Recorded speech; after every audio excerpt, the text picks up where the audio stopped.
Hello everyone, today we will be talking about community language learning, and here you can find the outline of our presentation. So let's answer the question, what is community language learning? This is a method that takes its principles from the more general counseling learning approach developed in the 1970s in the USA by psychologist and educator Charles Curran. Curran studied adult learning for many years, and he found that adults often feel threatened by new learning situation. The method advises teachers to consider their students as a whole persons. Whole person learning means teachers consider not only their students' intellect, but also have some understanding of the relationship among students' feeling, physical reactions, instinctive protective reactions, and desire to learn. They are threatened by the chance inherent in learning and weigh the fear that they will appear foolish. Curran believed that the way to deal with the fear of students is for teachers to become language counselors. A language counselor doesn't mean someone trained in psychology. It means someone who is a skillful understander of the struggle students face as they attempt to internalize another language. The teacher who can understand that can indicate his acceptance of the students. By understanding students' fear and being sensitive to them, he can help students overcome their negative feelings and turn them into positive energy to further their learning. Now let's go to the objectives of this method. Teachers who use the community language teaching method want their children to learn how to use the target language communicatively. In addition, they want their students to learn about their own learning, to take increasing responsibility for it, and to learn how to learn from one another. This method aims to alleviate the anxiety and threat so often felt by language learners, and intended to eliminate the anxiety or fear when the student learns a second language. Consequently, the approach emphasizes direct counseling rather than the usual teaching. Moreover, this method also aims to make students more motivated and have courage in the classroom, and appreciate themselves and more comfortable and familiar with the people in the class. And the last but not the least, all these objectives can be accomplished in a non-defensive manner if a teacher and learners they treat each other as whole persons, valuing both thoughts and feelings. Now let's move to the key features. They use target language and mother tongue in the class, and this method is usually teacher and learner centered. The role of a teacher is counselor, and the client role is usually for learners. Usually learners sit in a circle sitting, and teacher puts the type recorder in the middle, inside of the circle. After that, teacher and learner dialogue generated learner by learner, and sometimes teacher can help learners. They record this dialogue, and after that, recorded dialogue transcribed by the teacher on the board. Then there comes analysis of a dialogue by learners. After analysis, this dialogue is to follow up sessions for other activities. And the last one, movement for learners from total dependence and into growing autonomy. Here, the teacher's role is to act as a counselor and engage the learner as a whole person by taking into consideration its culture, educational development, and communicative process. After that, teacher will need to adapt its syllabus because the learner provides the topics.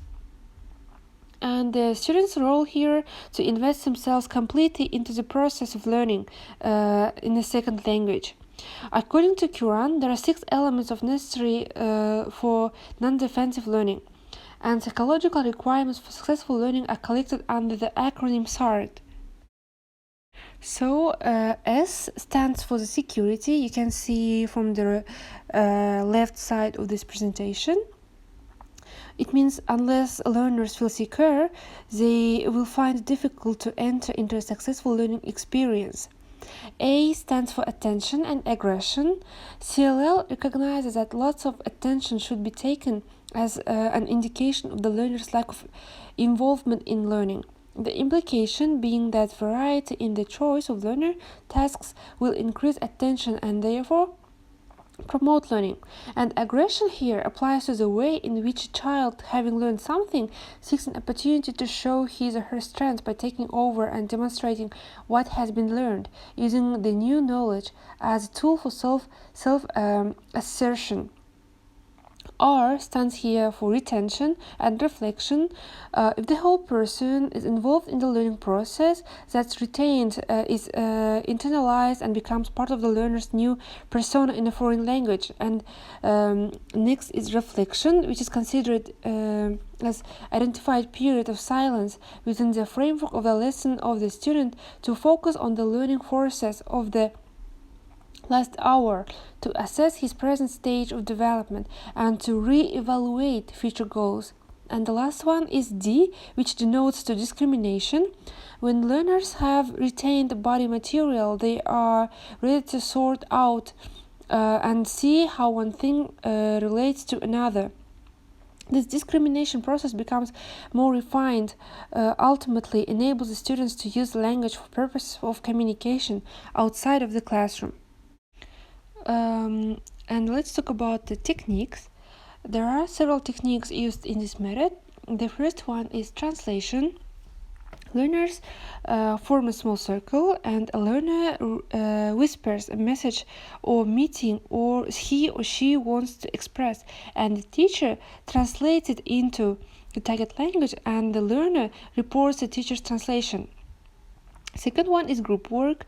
Learners may engage in various group tasks such as small group discussion of a topic, preparing a conversation, preparing a summary of a topic presentation to another group, and preparing a story that will be presented to teacher and to the rest of the class. The third one is recording. Students record conversation in the target language.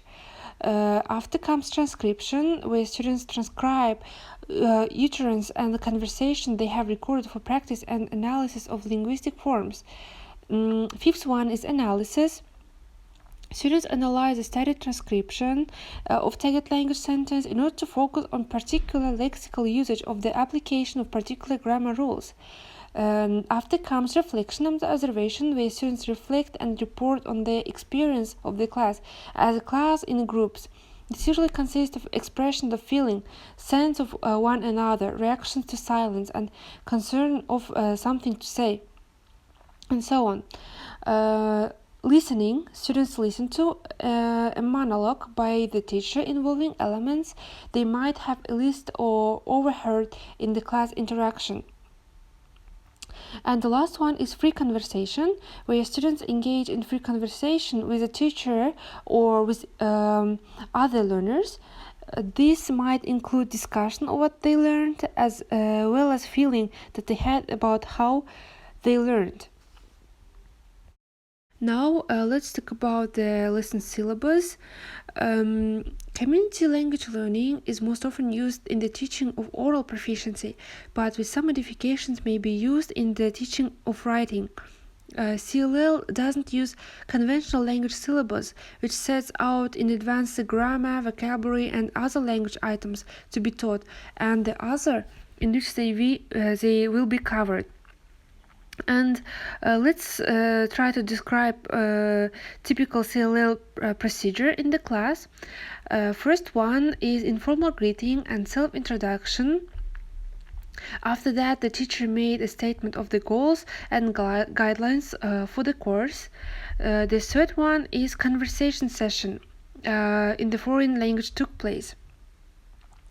So they create a circle where they formed so that everyone had visual contact with each other and all were in easy reach of a tape recorder microphone. After, one student initiated conversation with another student by giving a message in L1, which is can be English or other language. The instructor Standing behind the student whispered a close equivalent of the message in the language they want to learn. And after that, the student then repeated the L2 message to its addresses and into the tape recording microphone as well. The fifth stage is each student had a chance to compose and record a few messages, and the tape recorder was rewound and replayed at intervals. After that, each student repeat the meaning in English of what he or she had said, and they try to refresh their memory of the others. After they finish this part, they participate in a reflection period via which they were asked to express their feelings about the previous experience with total frankness.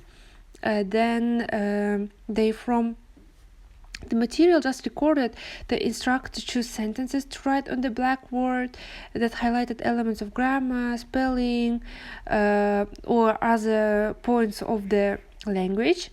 After that, students were encouraged to ask questions about any of the above mentioned process.